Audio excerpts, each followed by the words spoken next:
এই দাদাটা অনেক কষ্টে আমার কাছে এসেছে, মানে আমার এই ভিডিও ইউটিউবে বা ফেসবুকে দেখে এসছে।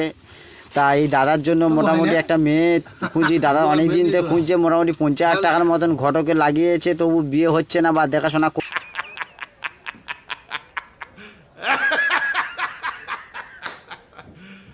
হচ্ছে না। তার জন্য মোটামুটি আমি সরকারের কাছে আবেদন করি, আপনারা 2টো করে বাচ্চা নেওয়ার জন্য 2টো করে বাচ্চার বেশি নিতে বারণ করেছো, তার জন্য এবার তোমরা চেষ্টা করো ওটা খানদশে করে করার চেষ্টা নাও। কেন এইভাবে যদি চলে তাহলে ছেলেটা তো বিয়েই হবে না, মানে সব তো আইবুড়ো থেকে যাবে।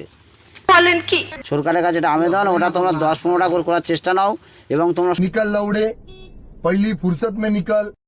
সরকার থেকে এই বাচ্চাগুলোর খাওয়ানোর ব্যবস্থা নাও, যে বাচ্চাগুলো হবে সব দেখাশোনা তোমাদের করতে হবে, তোমরা 2টো নিয়ে দেখাশোনা করলে হবে, ছেলেগুলো তাদের বিয়ে হবে না।